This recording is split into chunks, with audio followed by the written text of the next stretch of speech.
एक मृत पशु की खाल की बनी धोकनी से निकली हवा भट्टी में इतना ताप उत्पन्न कर देती है कि लोहा भी उसमें भस्म हो जाता है।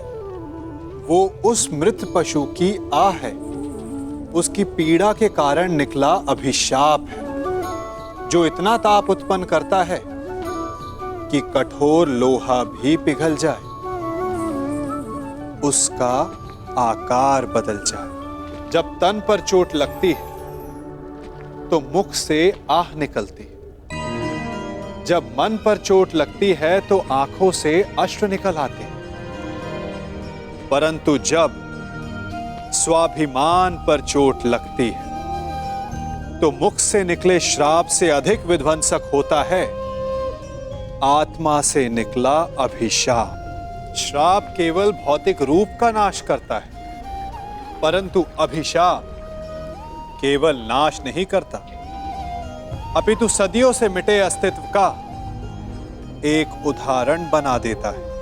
इसीलिए कभी किसी को इतनी पीड़ा मत पहुंचाइए कि आपका अस्तित्व अभिशाप में बदल जाए।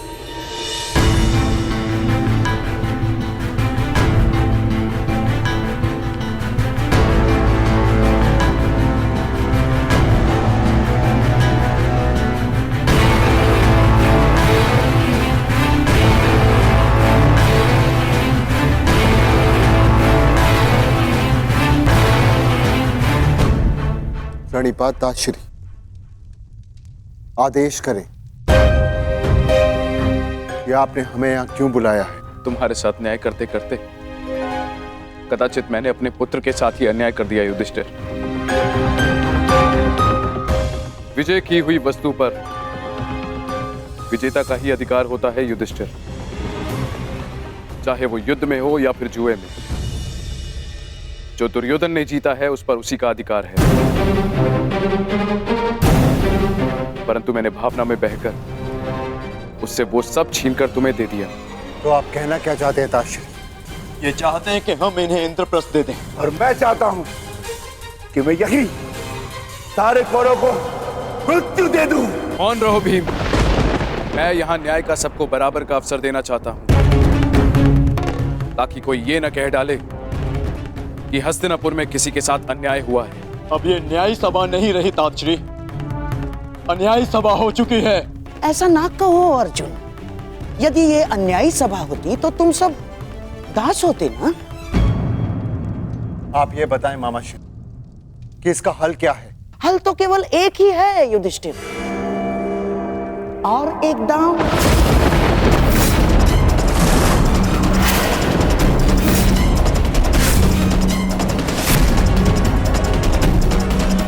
घबराओ मत पुत्रों, इस बार न राज्य दांव पर लगेगा और ना ही सम्मान, परंतु इस बार जीतने वाला दूसरे के राज्य पर 13 वर्ष का अधिकारी होगा।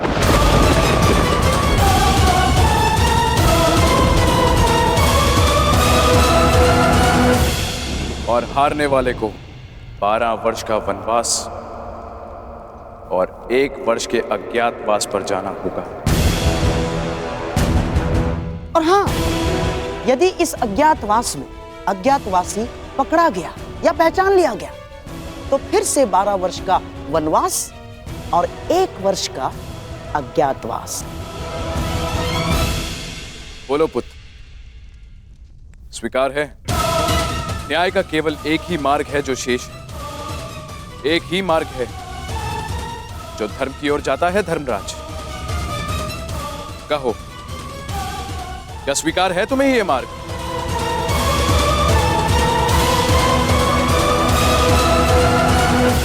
स्वीकार मत करना युधिष्ठिर, अस्वीकार कर दो ये दांव। अब धर्म के नाम पर एक और अधर्म मत कर बैठना।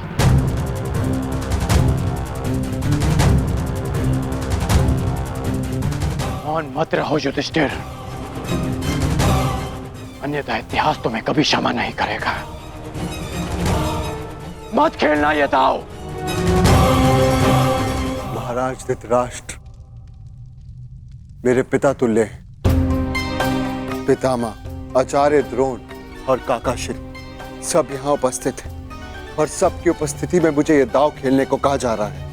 कदाचित ये दाव अधर्म, मैं इस दाव को ना कह सकता, इस अधर्म को ना कह सकता, परंतु बड़ों की आज्ञा का पालन करना ही मेरा धर्म है। मैं इस धर्म को ना नहीं कह सकता। तुम तो धर्म और अधर्म की परिभाषा ही भूल गए हो। या तुम्हारी स्मृति इतनी दुर्बल है कि तुम भूल गए कि कुछ ही क्षण पहले जहां क्या अनर्थ होते होते रह गया, तुम दास बनते बनते रह गए। तुम्हारी पत्नी का मान भंग करने का प्रयास किया गया। ये वही सभा है जहां वर्षों पूर्व मेरे भाई की हत्या की गई थी और आज एक स्त्री का मान भंग किया गया।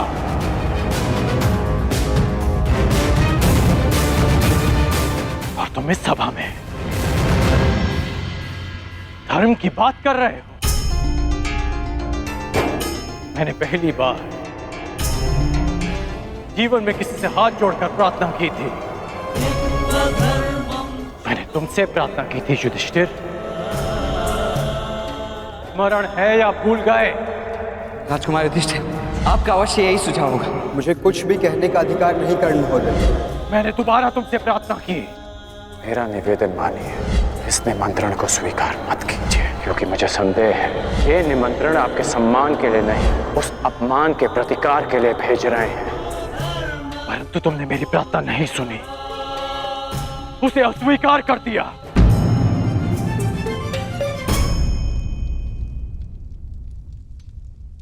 मैं अंतिम बार तुमसे प्रार्थना कर रहा हूं, ये दाव मत खेलना। और यदि तुमने मेरी ये प्रार्थना भी अस्वीकार कर दी तो इतिहास का तो पता नहीं, परंतु मैं तुम्हें कभी क्षमा नहीं करूंगा। तुम्हारे लिए मेरी घृणा और भी बढ़ जाएगी युधिष्ठिर। ऐसी मूर्खता मत करना। मेरे धर्म के मार्ग पर ना ही मुझे किसी की क्षमा की चाह और ना ही किसी के घृणा का भय। और इस समय मुझे लगता है कि ताश्री को अन्याय से बचाने के लिए ये खेल खेलना ही मेरे लिए धर्म है।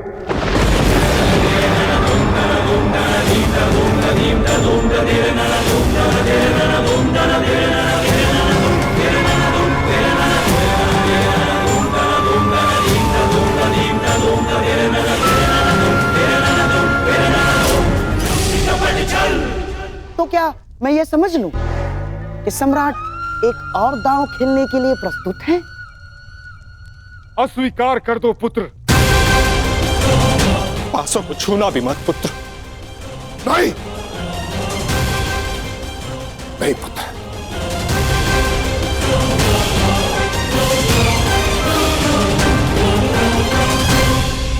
मुझे ये दाव स्वीकार है।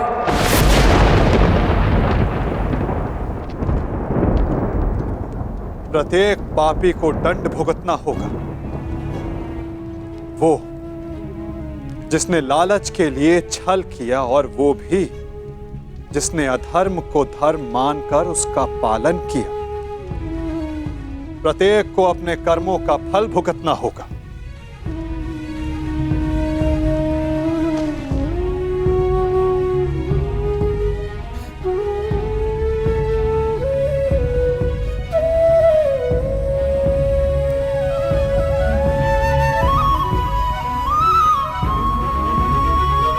परंतु ऐसे नहीं, पलकों पर अश्रु लेकर नहीं।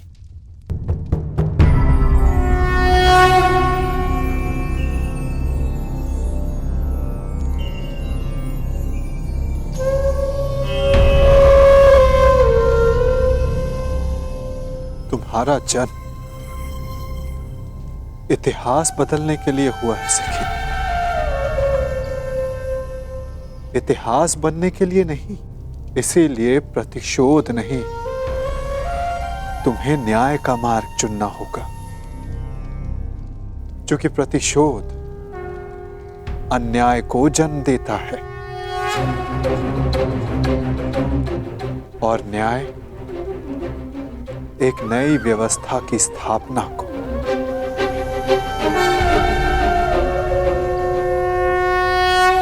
लीजिए सम्राट, आपके लिए खेल प्रस्तुत हैं।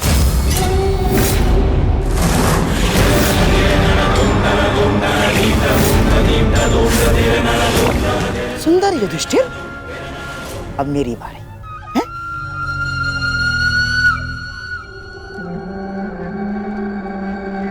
पांडवों के वनवास जाने पर उत्सव मनाने की तैयारी शुरू कर दो।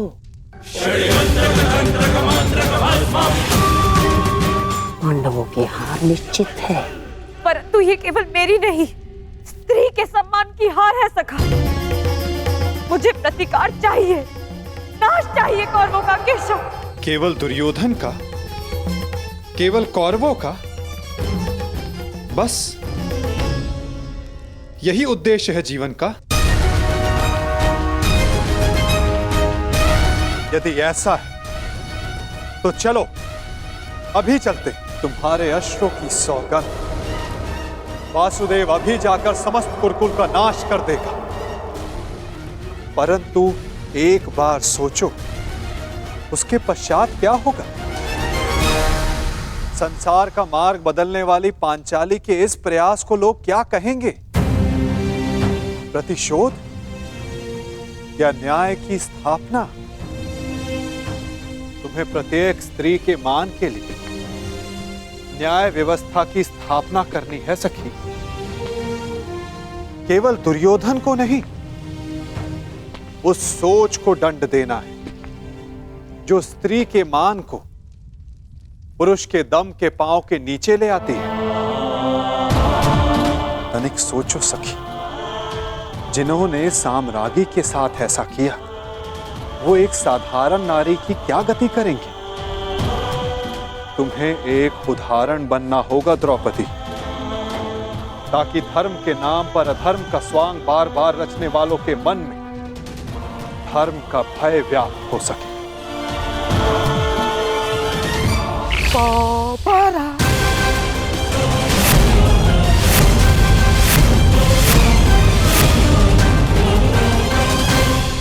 बधाई हो मेरे होने वाले सम्राट।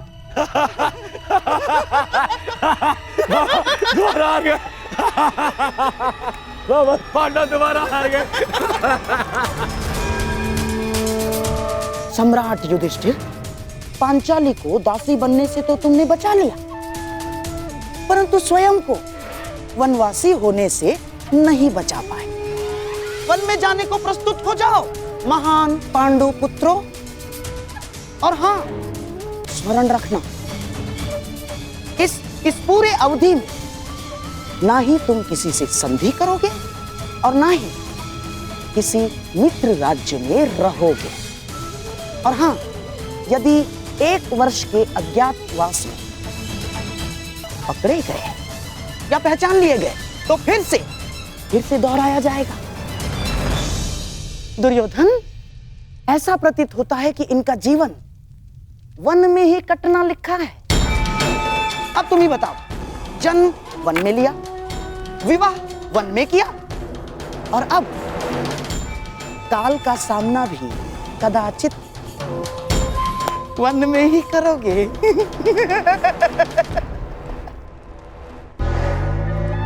लगता है यही भाग्य का न्याय है।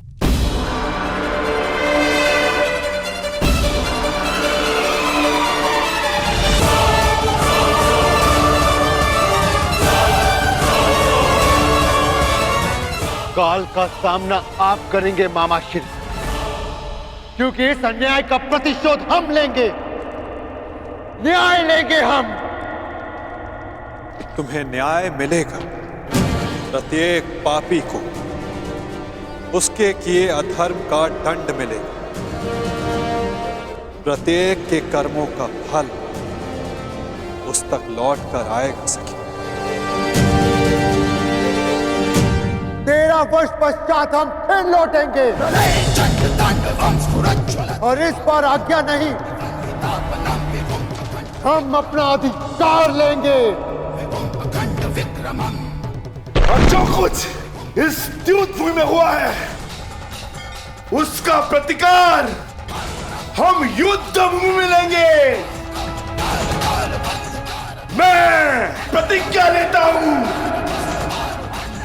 कि पांचाली के अपमान पर अट्टहास करने वाले इन 100 कौरवों को मैं अपने इन हाथों से यमलोक भेज दूंगा।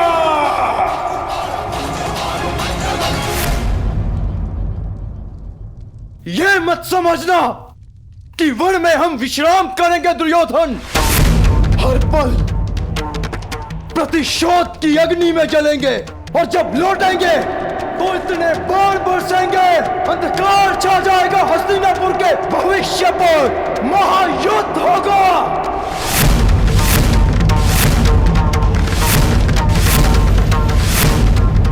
बात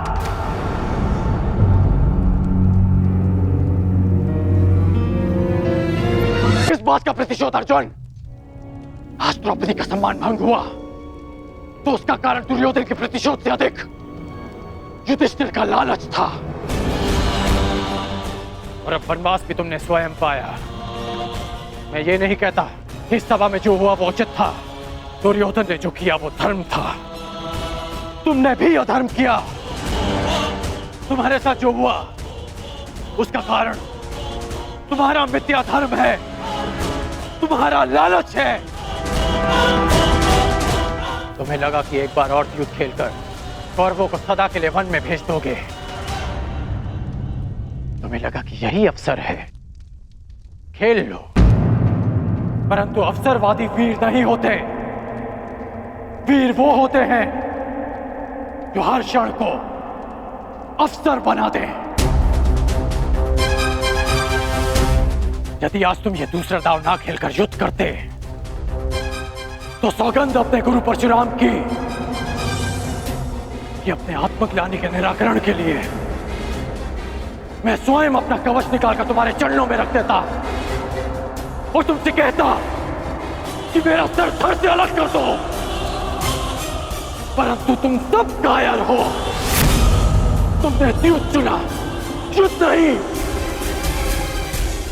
द्रौपदी का मान भंग करने के उत्तरदायी तुम पांचों भाई हो।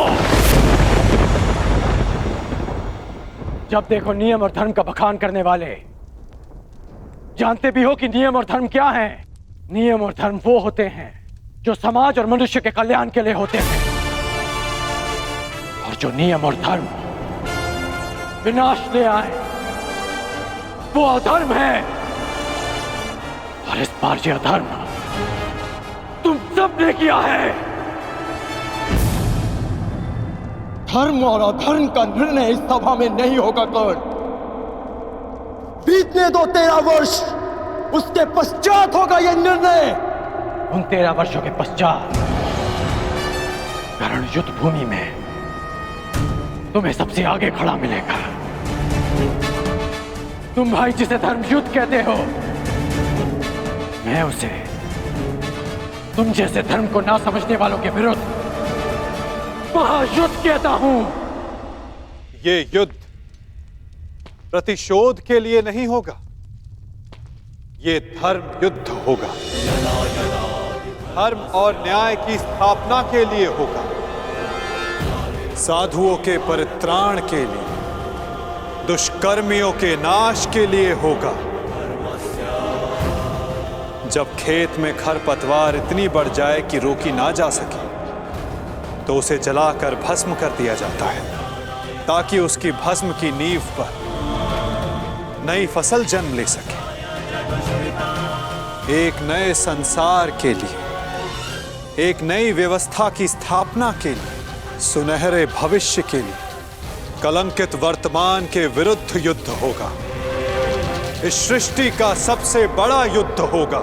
उनके विरुद्ध जिनके हाथों में मैं भारत का भविष्य सुरक्षित नहीं समझता। तुम्हारे धर्म की विद्या सोच और मेरे परिवर्तन की प्रतिज्ञा के मध्य होगा महायुद्ध, होगा महाभारत। ऐसा युद्ध जो ना पहले कभी हुआ है, ना इसके पश्चात होगा महाभारत।